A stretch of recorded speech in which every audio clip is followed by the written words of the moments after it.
नमस्कार, मी अश्विनी चॅनलवर तुमचं खूप मनापासून स्वागत करत आहे। आज आपण बनवणार आहोत मेथंबा। त्यासाठी लागणारं साहित्य पाहून घेऊया।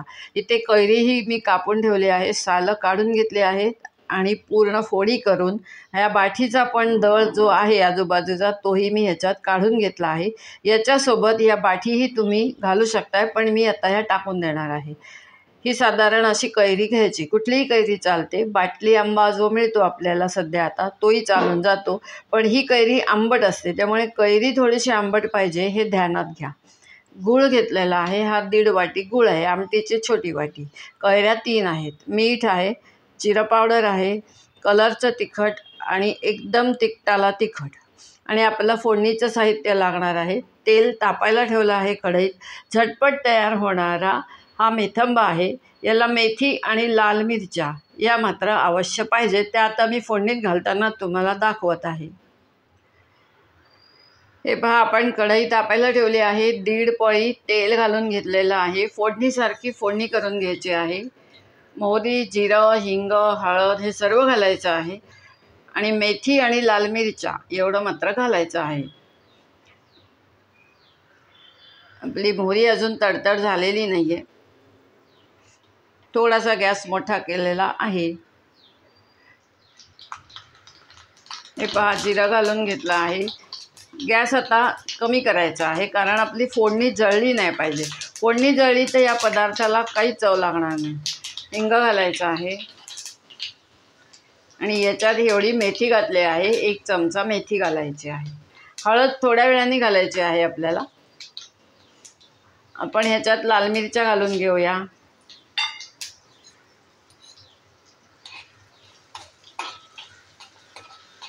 आता आपण हळद पहिल्यांदा का नाही घातली, तर आपली अजून फोडणी व्हायची आहे। मिरच्या होईपर्यंत हळद जळून जाते, म्हणून हळद नंतर घालायची आहे। आता आपण हळद घालून घेऊया। फोडणीसारखी फोडणी करायची, मेथी आणि लाल मिरच्या एवढं मात्र विसरायचं नाही या फोडणीला। हळद तळली गेली पाहिजे, म्हणजे हळदट वास येत नाही।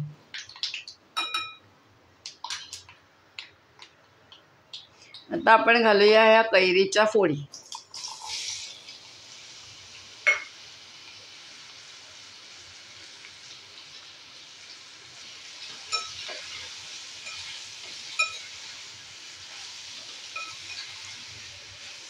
आता हे परतून झालं की याच्यात थोडंसं पाणी घालायचं आहे। पाण्याचा वापर जास्ती नाही करायचा आहे, अंगाबरोबर आपल्याला पाणी लागतं आहे, म्हणजे पाणी एकीकडे या फोडी एकीकडे असं होता कामा नये। हे मिळून आला पाहिजे, मेथंबा हा नेहमी मिळून यायला पाहिजे, म्हणजे एकजीव व्हायला पाहिजे। कैरी, फोडणी, गूळ, मीठ, तिखट हे सर्व एकजीव होण्यासाठी पाणी कमी घालायचं। आता गॅस मीडियम ठेवलेला आहे। आपण ह्याच्यात थोडंसं पाणी घालून घेऊया आणि हे आता गॅस मोठा करूया। रटरट उकळलं की नंतर गूळ घालायचं आहे, मीठ घालायचं आहे आणि तिखट घालायचं आहे। तिखट आत्ता घातलं तर ते तिखट जळून जाईल, म्हणून तिखटही नंतर घालायचं आहे। आता हे छान उकळू द्या। उकळलं म्हणजे हे कैरीची फोड आहे, शिजून जाईल। याच्याबरोबर तुम्ही ज्या आपण बाठी टाकून दिल्यात त्याही घालू शकता, पण मी बाठी ह्याच्यात घातलेल्या नाही आहेत। आणि हा मेथंबा आहे, हा फार तर 2 ते 3 दिवस राहतो, त्यामुळे 2 ते 3 कैऱ्यांचाच करायचा। मोठी कैरी घेतली तर 1च कैरी घ्या। जास्त मेथंबा हा करून ठेवायचा नाही, कारण हा फ्रीजमध्ये राहतो, पण तरी त्याची चव उतरते। हा ताजाच चांगला लागतो, त्यासाठी एकदम थोडा करायचा। एकदम टेस्टी मेथंबा एकदा तरी करून पहा।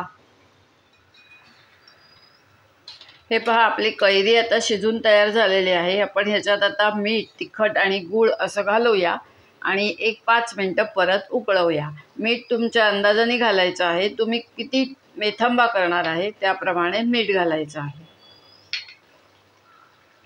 हे तिखटही घालून घ्यायचं आहे। आता आंबट, गोड, तिखट जिरा पावडर घातलेली आहे। ह्याला जिरा पावडर घाला म्हणजे एकदम छान लागतो हा मेथंबा।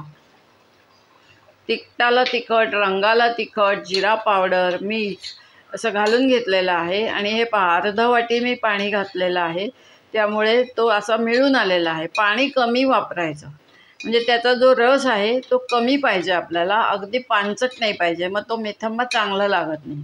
आता आपण ह्याच्यात गूळ घालून घेऊया। गूळ वितळला पाहिजे आणि 5 मिनटं गॅसवर ठेवायचा की तो मेथंबा आपला तयार झाला। फक्त एक ध्यान ठेवा, मेथंबा हा जास्ती करून नाही ठेवायचा, 2 दिवसासाठी करायचा। आता हा 2 दिवस बाहेर राहू शकतो, पण तो 2 दिवसापेक्षा जास्ती बाहेर राहणार नाही, तो फ्रीजमध्येच ठेवायला लागेल।